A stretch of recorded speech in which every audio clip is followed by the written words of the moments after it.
welcome all of you. Hope you are taking interest in my classes. In our previous classes, we have studied tenses. Now we have to going on our tense series. Today, part 21 related to future indefinite tense. In our previous part, I told you and I explained about future indefinite tense in recognition part. And I have to define the future indefinite tense. You know what is future indefinite tense? Future indefinite means show an action in the time to come. ऐसा काम जो आने वाले समय को show करे, आने वाले समय में होना बताए. That is future tense. What is? Show an action in the time to come. And that is future.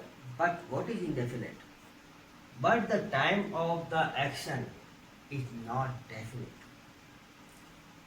But the time of the action not definite. And the time of the action is not definite, we can say that it is a future indefinite tense. Okay? इसके अंदर time जो है definite नहीं होता है. Today we are going on the translation. हम translation को going on कर रहे हैं because we have study previous part the recognition. You know the recognition, the recognition of future indefinite tense in Hindi sentence ga, gi, ge. End of the Hindi sentence ga, gi, ge. अगर ये word आते हैं तो future indefinite tense का sentence होगा. And in English अगर sentence में helping verb will और shall होती है तो future indefinite tense का sentence होगा will या shall plus verb की first form is called future indefinite tense. Okay, now we have to start today's part 21 translation हम पढ़ेंगे आज affirmative sentence और negative sentence से related. फर्स्ट सेंटेंस है वह अपनी कार बेचेगा. This sentence is affirmative sentence क्योंकि इसमें नेगेटिव फीलिंग नहीं है और ना ही यह एक इंटरोगेटिव सेंटेंस है, यानी इंटरोगेटिव साइन भी नहीं. ये एक एफर्मेटिव. मैं अपना गृह कार्य करूँगा. This one is also related to affirmative sentence. वे गरीबों की सहायता करेंगे. ये भी एक एफर्मेटिव सेंटेंस है. हम अपना पाठ याद कर लेंगे. ये भी एक एफर्मेटिव सेंटेंस है. एफर्मेटिव सेंटेंस को हम ट्रांसलेट करते हैं. ट्रांसलेट करने के लिए हमें क्या याद होना चाहिए? हमें याद होना चाहिए structure of the sentence, pattern of the sentence. तो हमें पैटर्न, स्ट्रक्चर या फार्मूला उसका हमें पता होना चाहिए. What is the formula of future indefinite tense? हम देखते हैं, लिखते हैं. इसमें फ्यूचर इंडेफिनिट का अफर्मेटिव बनाना है तो हमें फर्स्ट लिखना होगा subject. After subject we need helping verb. और कौन सी हेल्पिंग वर्ब यूज होती है? विल या फिर शैल. This one. सब्जेक्ट के बाद अगर सब्जेक्ट के अकॉर्डिंग सब्जेक्ट हम विल और शैल हेल्पिंग वर्ब को यूज करेंगे. आफ्टर दिस है we use V one, verb की फर्स्ट फॉर्म. आफ्टर वर्ब की फर्स्ट फॉर्म ऑब्जेक्ट. अगर सेंटेंस में ऑब्जेक्ट है तो लगाओ और other verb and end of the sentence full stop. This one is the formula of affirmative sentence. Affirmative का formula. Okay, हम प्रैक्टिस करते हैं affirmative according to formula. First affirmative में क्या आना चाहिए? सब्जेक्ट. वह अपनी कार बेचेगा. इस सेंटेंस में सब्जेक्ट कहाँ है? This one is subject. वहाँ. फिर क्या चाहिए हमें? We cell. हम सब्जेक्ट के बाद लगा देंगे. फिर चाहिए main verb. Where is main verb? Main verb क्या होती है? मैं आपको बार बार कहता हूँ end of the sentence. Sentence के लास्ट में मैनली मैन वर्ब होती है और मैन वर्ब के साथ ही उस टेंस की रिकग्निशन होती है। तो ये तो हो गई रिकग्निशन, तो ये तो फ्यूचर टेंस हो गया दागेगी, और उस रिकग्निशन के साथ ही जुड़ी हुई होती है मैन वर्ब। तो ये हो गया बेचना, ये हो गई मैन वर्ब। मैन वर्ब भी हमने फाइंड आउट कर ली, फिर ऑब्जेक्ट हम लगा देंगे, अदर वर्ब भी लगा देंगे, चेंज करते हैं। वह अपनी कार बेचेगा, वह को क्या बोलेंगे, हम लिखेंगे ही, वह के लिए, क्योंकि यहाँ मस्कुलिन की फीलिंग है का, अगर ही होती है तो लिखते गा है, तो ही के बाद क्या चाहिए, सब्जेक्ट, हेल्पिंग वर्ब, सब्जेक्ट के बाद हेल्पिंग वर्ब क्या होनी चाहिए, विल। हमने यहाँ शेल क्यों नहीं लगाई, क्योंकि according to future tense will और शेल का यूज हम आई या वी प्रोनाउन के साथ करते हैं। अगर हमारा सब्जेक्ट का प्रोनाउन आई हो या वी हो तभी हम शेल को यूज करेंगे, नहीं तो विल हेल्पिंग वर्ब लगाओ। तो हमारा सब्जेक्ट ही विल। अब बेचना को बोलते हैं शैल, ऐसी double L shall, first form of the verb he will shall, वह बेचेगा, क्या बेचेगा, अपनी कार। ही वर्ड के लिए अपना क्या होता है, हिज, तो यहाँ हम लिखेंगे हिज और car, he will sell his car, वह अपनी कार बेचेगा। ये हमारा फ्यूचर इंडेफिनिट का अफर्मेटिव ट्रांसलेशन।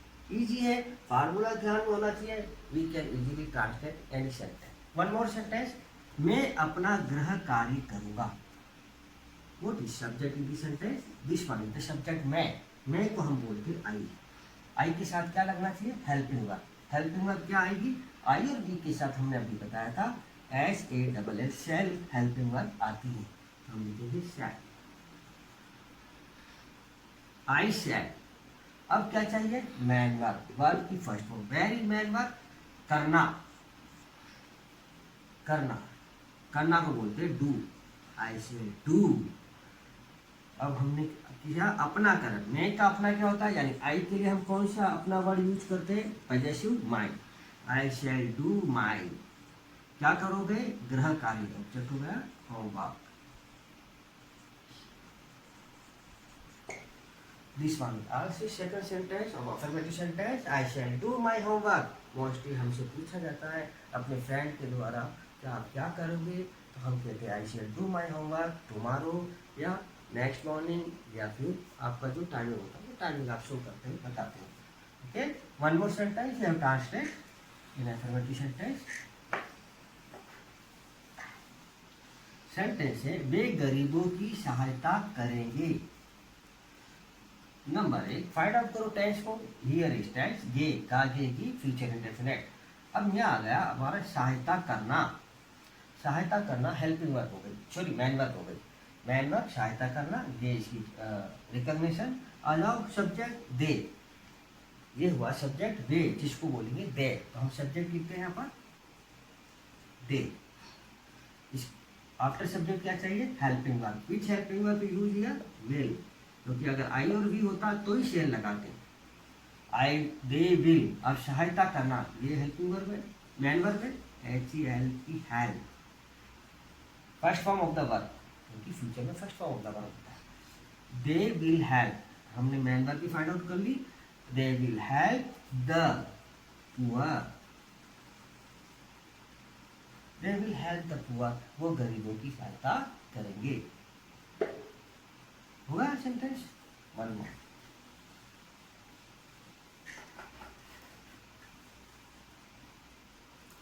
हम अपना पाठ याद कर लेंगे। दिस वन एक सेंटेंस है, हम अपना पाठ याद कर लेंगे, तो क्या हो जाएगा हमारा यहाँ पर, सब्जेक्ट क्या हो गया आपका, वी, आई और वी के साथ क्या आना चाहिए, शैल, शैल। अब चाहिए हमें main verb, where is main verb, याद करना मैन वर्ब होती है, तो ये हम लिखेंगे LEARN, learn, first form of the verb याद करना। वी शैल लर्न, अपना, वी का अपना क्या होता है, आवर, वी के लिए हम अपना यूज करते हैं, यानी पजेसिव यूज करते हैं our, we shall learn our, तो क्या याद करोगे, पाठ, LESSON lesson, we shall learn our lesson. ये हो गया आपका affirmative sentence.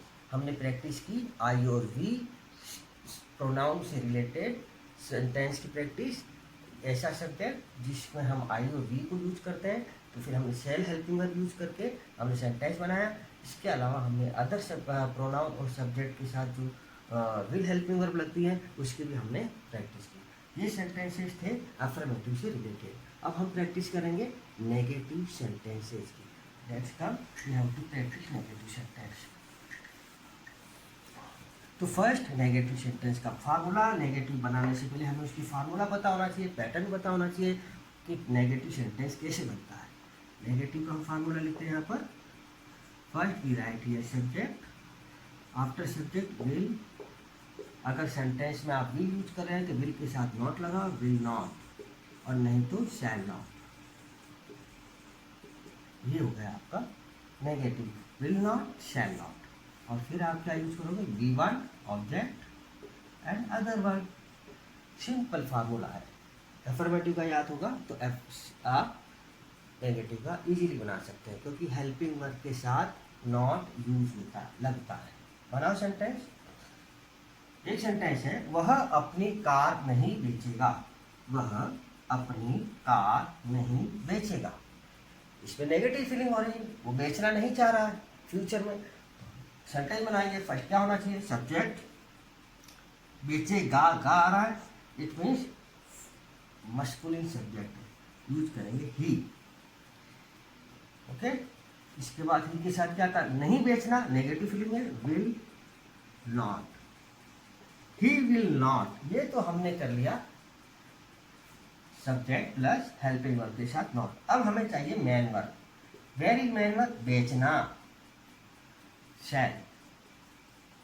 He will not शैल, वो नहीं बेचेगा। क्या बेचेगा, अपनी कार। ही का अपना हो जाएगा, हिज एंड हिज कार।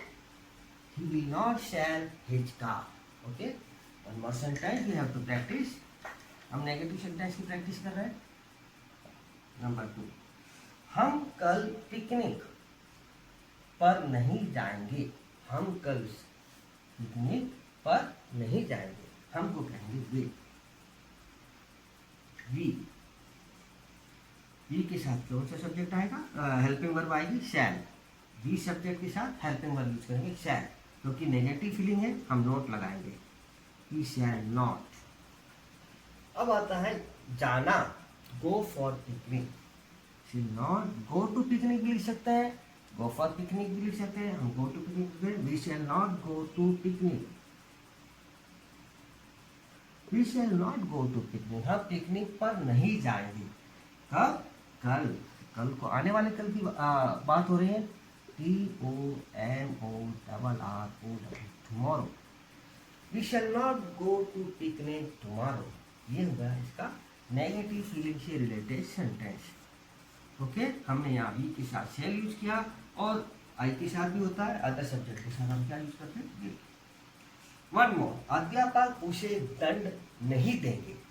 दंड देना, मारना, पनिश करना, PUNISH। ओके, अध्यापक। अब देखो यहाँ देंगे लिखा हुआ है, वैसे हम अध्यापक को टीचर्स भी लिख सकते हैं प्लूरल के रूप में, और टीचर भी लिख सकते हैं, लेकिन यहाँ हम दंड देने वाला ओनली वन टीचर है। हमने यहाँ दे इसलिए लिखा क्योंकि हम रिस्पेक्टेबल वर्ड है, हम चाहते हैं कि यहाँ देगा भी लिख सकते थे, लेकिन रिस्पेक्टेबल वर्ड है इसीलिए हम इसको प्लूरल नहीं मानेंगे। यहाँ लिखेंगे हम द टीचर, सिंगुलर है, यूज करेंगे will, negative will not. The teacher will not क्या कर रहा है भैया, पनिश देना, दंड देना। दंड देना, will not punish, PUNISH। The teacher will not punish, और उसे, him, object. The teacher will not punish him, teacher उसको दंड नहीं देंगे। फोर्थ नंबर का सेंटेंस हम इसको ट्रांसलेट करते हैं। आज रात को वे आज रात को जयपुर नहीं लौटेंगे। वे आज रात को जयपुर नहीं लौटेंगे। सेंटेंस को ट्रांसलेट करते हैं। वे की इंग्लिश होगी, यानी वे को बोलते हैं इंग्लिश में दे। वे के लिए हेल्पिंग वर्ब यूज करोगे विल, दे विल, क्योंकि नहीं यूज हो रहा है, नेगेटिव फीलिंग है, दे विल नॉट। अब इसमें मैन वर्ब लौटना को क्या कहते हैं? Return, RETURN। They will not return, वे नहीं लौटेंगे। कहाँ लौटेंगे? Jaipur, to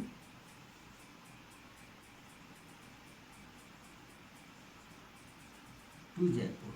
they will not return to Jaipur, वे जयपुर को नहीं लौटेंगे। कब? आज रात को। आज रात यानी हो जाएगा to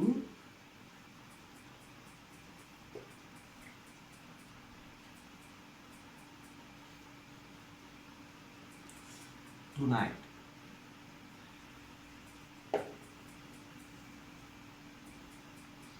they will not return to Jaipur tonight, आज रात को जयपुर नहीं लौटेंगे।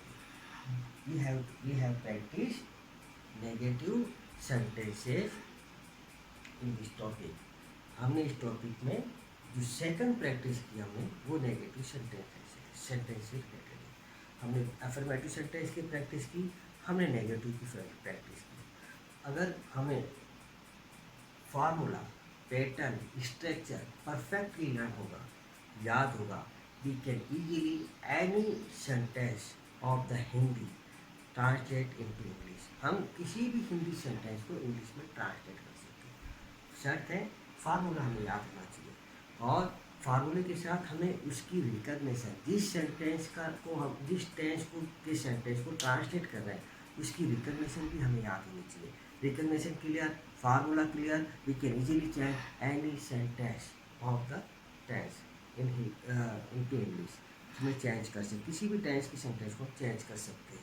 Okay, hope you have to clear. If you have any problem, any doubt, write in our comment box and I have to clear your doubt. Hope now stay home, stay safe. Goodbye. Thank you.